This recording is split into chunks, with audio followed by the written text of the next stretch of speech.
President Bush has arrived in Saudi Arabia, and Camp Perry's Coast Guard reservists are in the air headed for the Gulf. We'll have complete details. 27 years ago tomorrow, John F. Kennedy was killed in Dallas, and once again there is new evidence into the assassination. And how can you increase your chances of winning a Super Lotto jackpot? We'll have the answer in part 3 of our series, Big Bucks. Eyewitness News Live on 5 is next. Cleveland's live 24-hour news source continues. This is Eyewitness News Live on 5 with Wilma Smith, Roy Weisinger, and the Eyewitness News team.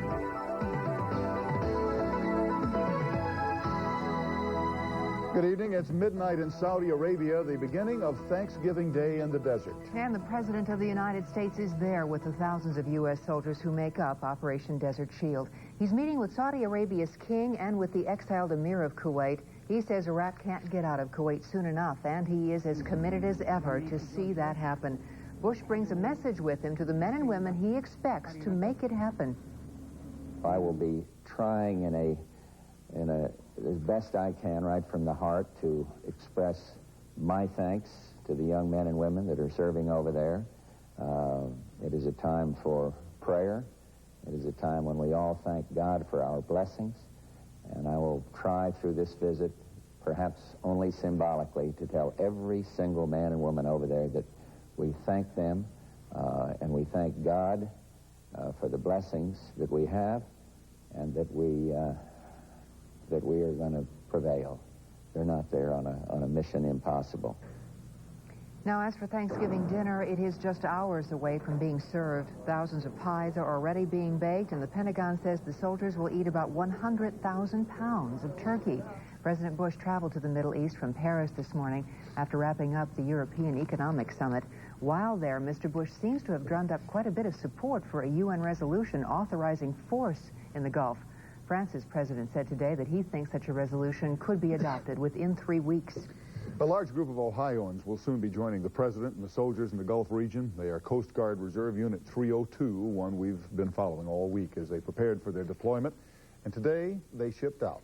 Jim McElroy tells us about their tense last couple of hours on American soil. The beer tasted a little better than it normally does. Perhaps they drank a little more than they normally would. But they had earned this night of fun and camaraderie. The men of Coast Guard Reserve Unit 302 are no longer teachers, mechanics, shopkeepers. That's what they were a few days ago. Now they are full-time soldiers, and they're headed towards a ticking time bomb. Move it out. Let's go. See y'all later, guys. Before light of day, it was time to leave Camp Perry. Section 1, form up in the street to the left of the squad that's out there already. Give me 3 ranks. The guardsmen waited for the buses to take them to the Toledo airport. In their arms, not weapons, instead precious belongings, treats lovingly wrapped in tinfoil. As our news continues at 6 o'clock, we'll talk with the soldiers who are, in fact, our neighbors. Mike from Warrensville Heights, Dennis from Berea, Gary from Cleveland. You're due to take off in just a few minutes, but I have a few things that I need to brief you on, and then I'm going to turn it over to the flight engineer of the aircraft that you're going to be flying on. On this brisk morning, Unit 302 stands on the brink of a moment many thought they'd never see. We form up just outside the door before we board the aircraft, but at this time, the chaplain would like to give us a blessing. Bless you all that you return safely to your families. Stay out of harm's way while you're there. If you do see battle, that you'll be courageous. That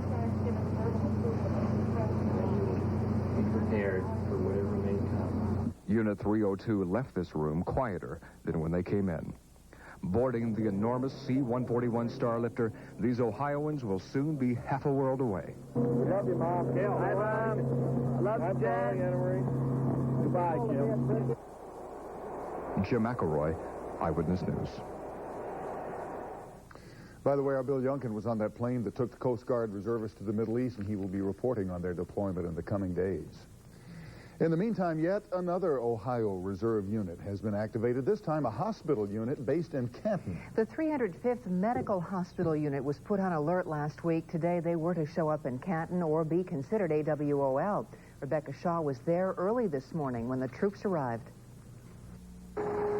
It was barely dawn when the nearly 400 medical reservists started filing into the base station in Canton.